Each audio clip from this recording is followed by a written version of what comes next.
police. The crew caught an intruder breaking into their house in Punta del Este, and police say he was tied up and assaulted. Nigel Dean reports. The alleged assault took place in this luxury property near the lighthouse in Punta. It's believed two intruders attempting a burglary were surprised by the French. One got away, the other, a 23-year-old Uruguayan, was stopped. Police say he was tied by his wrists. It's thought he was then held and allegedly assaulted. Police arrested 6 of the La Poste team, who later appeared before a duty judge at a courthouse in the nearby town of Maldonado. Other members from La Poste waited anxiously with their Uruguayan lawyer, while inside the judge deliberated. After several hours, 4 men from La Poste were taken to prison to face charges. 2, Patrick Deloff and Florent Rupert, are accused of deprivation of liberty and assault. Shore crew Yves Canaleguin and Pascal Lassus are charged with deprivation of liberty. The other 2 were released. The Uruguayan involved is recovering in hospital from his injuries. It's believed La Poste are considering withdrawing from the race following the incident, and a decision is expected in the next few days. Elsewhere in Punta del Este, it's a happier scene. Crews have been chewing over the events of Leg 4, and they all agree that the 6,000 miles from Auckland included some of the wettest sailing and closest racing they'd ever done. It was a hotly contested start to Leg 4 in Auckland. As the gun fired, several boats looked to have pushed too hard and crossed the line early. Their penalty, to turn back and start again, or face a time deduction later. Brooksfield and Heineken, both full starters, decided to accept a 17-minute penalty. No fewer than 8 boats jumped the gun, unprecedented in the history of the Whitbred. Intrum Justitia, Winston, Galicia, Yamaha, Dolphin and Youth and Merit Cup were the others recalled. Over 250,000 people watched from every vantage point, and leading the armada of boats out of Auckland was Chris Dixon on Tokyo. Sooner than expected, the Whitbred 60s were enjoying the fast running and reaching conditions in which they excel. Intrum, holder of the Omega World Record for a monohull of 425 miles in 24 hours, was on record pace again. Britain's Laurie Smith and his Europeans more than made up for their false start, smashing their own record with a 428.7-mile day. Maxis like New Zealand Endeavour can't hope to match the speed of the 60s in near gale force conditions, but the Kiwis were also getting an exhilarating ride. 4 boats exceeded the magical 400 miles a day. Yamaha, skippered by New Zealander Rossfield, clocked up nearly 414 miles, Galicia Pescanova 413 miles, and Tokyo covered 408 miles. Intrum made early gains on the rest of the fleet by diving south fast, getting the best of the strong northwesterlies. But as conditions became more fickle, she lost out, and Tokyo edged in front. Nearing the Antarctic, the Spanish on Galicia weaved their way through the obstacle course of icebergs, beautiful but also dangerous. An unusual cluster of low-pressure systems have seen the yachts coping with all sorts of wind angles. But when a strong breeze is behind them, there's nothing like a Southern Ocean sleigh ride.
Chris Dixon's Tokyo and Javier de la Gandera's Galicia were having a good tussle at the front of the fleet.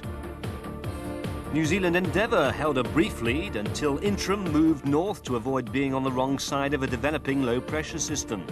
Laurie Smith surged ahead and was in a good position to cover his rivals. But the big match race was between Galicia and Tokyo. It's rare for two boats to be competing so closely in the Southern Ocean wilderness. This went on for 24 hours, with Tokyo's slight speed advantage allowing Dixon to go past Galicia and take over the lead from Intram. But the lead swapped and changed several times as boats searched for the best weather. Dolphin, meanwhile, had a crisis. There was movement in the keel and skipper Matthew Humphreys discovered 3 bolts had sheared off, but the keel held. First around Cape Horn was Intram Justitia and Laurie Smith's European crew. New Zealand Endeavour, skippered by Grant Dalton, was next 11 miles behind. All the crews celebrated the achievement. On Winston, watch leader Gordon Maguire took his first look at the landmark, despite rounding before. Well, the first time I was asleep. We had a pretty heavy day of 2-sail reaching, and I decided sleep was preferable to looking at a rock. There it is, Cape Horn. Famous place. I'm not too sure why. It looks just like a rock to me. Having shaken off Galicia, Tokyo now had Yamaha at close quarters up the coast of Argentina. We have Tokyo straight off our beam, and we have Galicia about 8 miles behind. And in the last skid an hour ago, Intram was 60 miles ahead, and we pulled 31 miles out of her in 6 hours. So we're looking forward to getting into her, and it looks like we've got a really close boat race on our hands at the moment. More problems for Dolphin. Their mainsail was blown to shreds in a 40-knot storm and had to be cut free. The lads then set about converting a jib for a main. In the same big blast, the Dodger was also ripped off. Galicia lost touch with Tokyo, but spotted a fishing boat lit up to attract the squid into their nets. Intram's progress, meanwhile, came to a grinding halt. The European 60 fell into a hole, and the crew have to sweat it out. Well, there we are, 600 miles from the finish, which for some people 600 miles is probably the longest race they do. It's equivalent to a fast net race. But in Whitbred terms, we're quite close to the finish, and it's getting quite frustrating. We've got a healthy lead, but we're quite worried about it with the light airs. You never know if the others are gaining at twice the speed that you're doing. So it's all frustrating, a bit nerve-wracking, but here we are in the final stages of leg 4. Further back in the fleet, some yachts like Heineken, which had earlier lost a third of her rudder, encountered horrendous weather, winds gusting to 60 knots. Winston, meanwhile, seemed to be continually dogged by bad luck. It may look calm and quiet down below on Endeavour, but the tension is rising as the Maxi closes on Intram. Position's changing all the time. 12 hours ago, 58 miles behind Intram, now 20 miles behind. We're 40 miles ahead of Tokyo. It's jockeying. It's going to be all the way to the wire. Hopefully the weather will suit us all the way in. Who knows? It's going to be anybody's race, but we're giving it everything we can. And Endeavour's superior sail power proved too much for Intram, but the European team was happy to win the Whitbred 60 class. Smith arrived in Punta only 5 minutes behind Dalton, who'd achieved his 3 objectives: to take line honours, win the Heineken Trophy for the Maxis, and regain the overall lead from Tokyo. Trace Edwards, we saw yet again some incredibly close racing during that 6,000-mile leg. It's been a feature of this Whitbred, hasn't it? Certainly has. I think it really shows, how well matched these Whitbred 60s are, and hopefully it shows that this will be the racing of the future. But how did they manage to get so close to one another in the middle of the Southern Ocean, for example? I think they tend to be concentrating a bit more on tactics this race. I mean, during the last Whitbred, we didn't have as much information about where the other boats were, so we tended to sort of go off on a tangent by what was said on our weather facts, rather than sort of looking at where the other boats were. But now they know where the other boats are sort of so continuously, they can get in some really tactical racing, and sort of really race against each other as well as the elements. What does it do to skippers and crews when you actually find yourself neck and neck within sight of another yacht? Well, it's really good. It really raises the morale of the boat. It really makes you race faster because you've actually got something tangible to see. It's very difficult to race against boats that you can't see. I mean, that's why I always used to go up on deck and say, right, this is the positions, this is where everyone is. So we'd have some yardstick to measure it by. Talking about Laurie Smith's position now, he's now 14 hours overall behind Tokyo with only 2 legs to go. Is that too much to try and make up? There's a lot of variables on the next 2 legs. I mean, there are lots of things that could happen, and I think it's realistic to assume that he will win the next 2 legs, you know, just the legs themselves. Whether he can catch up the 14 hours, I think that really depends on what happens with Tokyo. If they break something or make a huge mistake, you know, the Gulf Stream means a couple of extra knots if you find it on the last leg. So, you know, anything's possible. Well, they couldn't have invented a harder test for sailing gear than leg 4 with waves constantly breaking over the yachts. So how well did the clothes do? Well, here's Sally Simmons with a review of the lessons learnt so far in this race. Well, we've found one thing with these boats, that they're much, much wetter than the boats we used to sail on. Once the clothing does get wet, it's very hard to dry it. One minute you're hot and sweaty, and the next you're getting cold. You could be dressed in a deep-sea diver's suit, but then you wouldn't be able to move. And that's what the clothing manufacturers have learnt in this race, that the gear has got to give. The more flexible and lighter the gear is, obviously the less tiring it is on the crews. And they've got a very tiring job to do, an exhausting job to do a lot of the time. And the gear has got to be improved to make their life easier and therefore faster. It's a never-ending battle. As the design of clothes improves, so yacht design advances. The Whitbred 60s are causing real headaches because they're so fast they're extremely wet.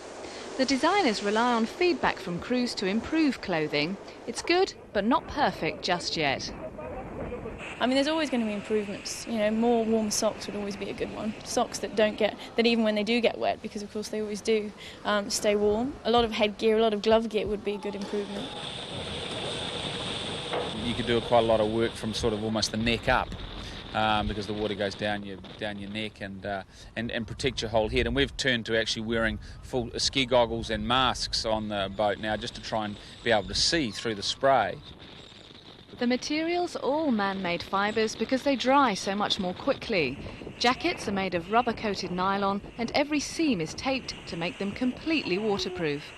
Visors now come right up to the eyes, knees and bottoms are padded. 32,000 miles in the Whitbred is the toughest test of them all, and on the whole, the crews are very pleased.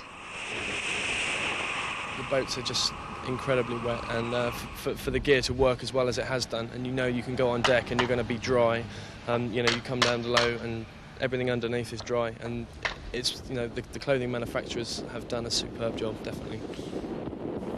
Coming up in part 2, life after the Whitbred. Laurie Smith's planning some light relief this summer with the exciting Ultra 30 series.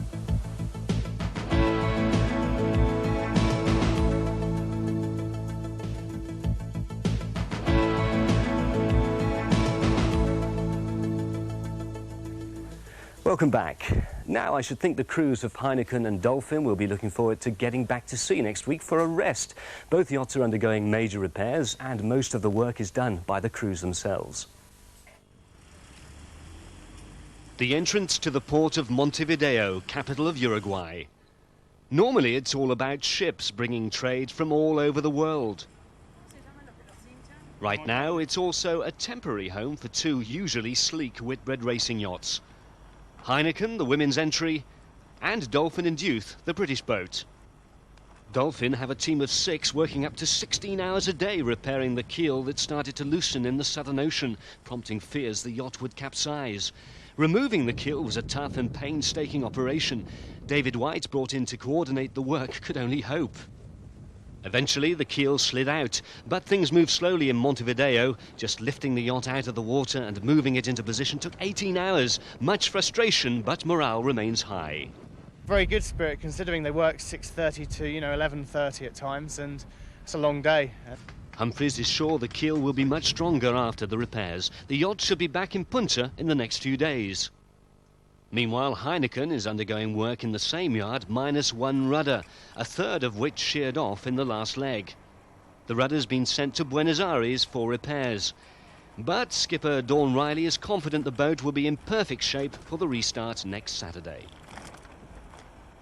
Well, Laurie Smith has given interim Justicia a lick and polish and has come back to the UK. Not just for the rest, though. Laurie's already making plans for the summer, as Sally Simmons explains.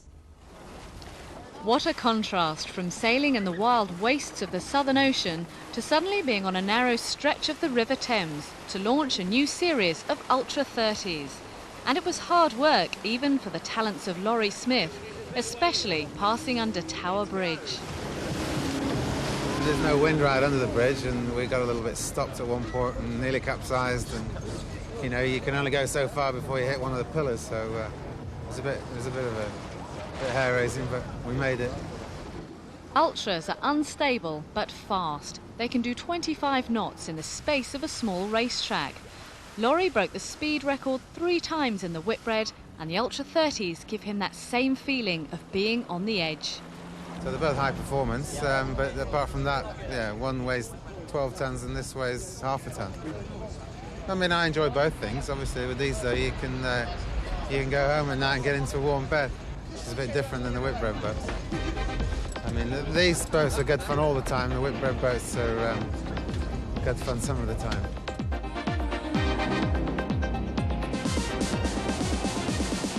In the pressure of a race, skippers take risks and take it to the limit.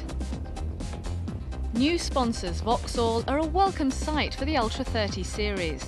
It's galling for British sailors to see New Zealand, with a population of just 3 million, put so much money into yachting, while in the UK we're still struggling to attract sponsors to the sport.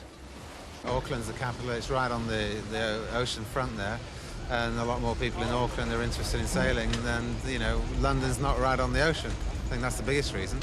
But I mean, England's getting better, you know, there's more and more interest. I think the old image of, you know, you got to be rich and fat and old to sail a yacht has gone, you know. As you can see from sailing these boats. Laurie Smith clearly delighted about the sponsorship for that race, and it is a good sign. So, Tracy, do you think this is the beginning of a new era in yachting? I sincerely hope so. I think it will always be difficult to find sponsorship because you are looking, in some cases, for such a huge amount of money.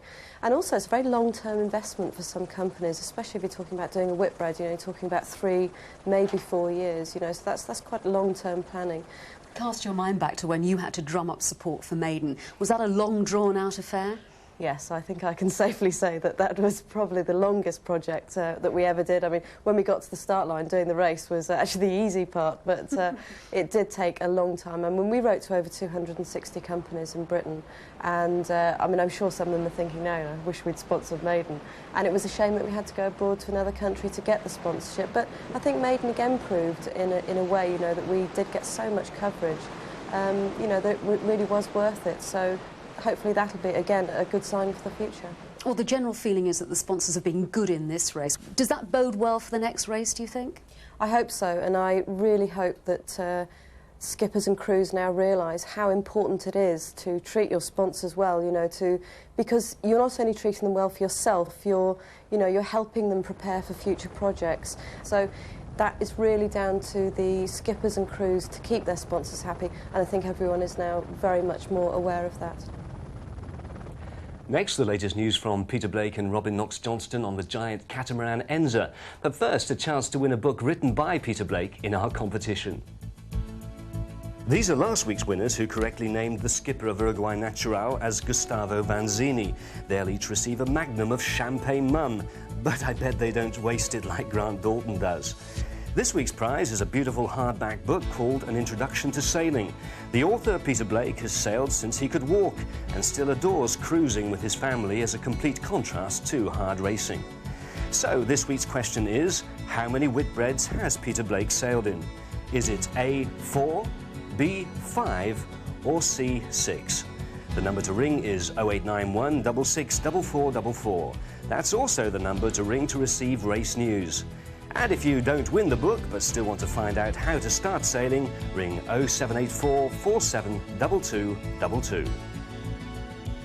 Well, at this moment, Peter Blake and co-skipper Robin Knox-Johnston are within a hair's breadth of finishing their race around the world in less than 80 days.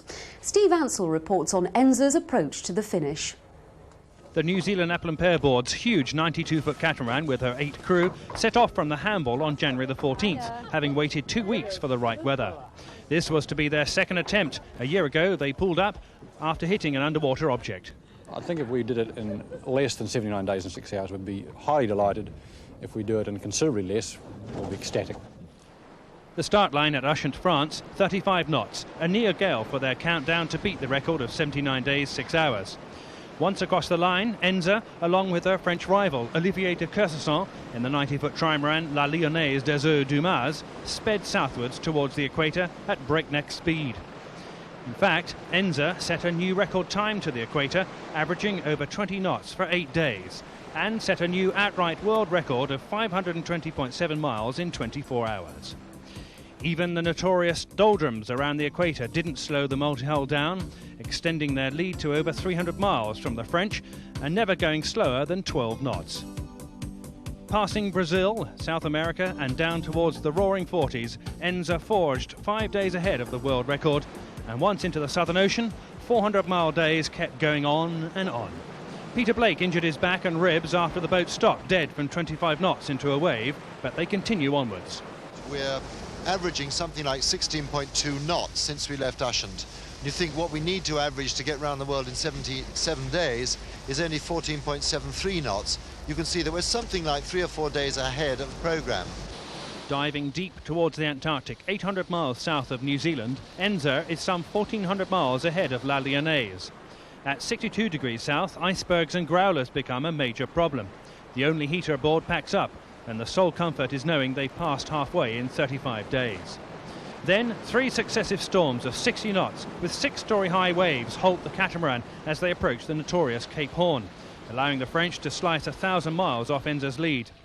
Back in the Atlantic, their first wash in over 44 days as the wind dies. But once past the equator, Enza opens up again and is odds-on to smash the record by several days. And the crew of Enza say the thing they're looking forward to most is eating a nice big juicy steak. Well, next week we could see Enza finish as the Whitbred gets underway again. Yes, join us then for the restart from Uruguay on the penultimate leg of this race. But for now, goodbye. Goodbye.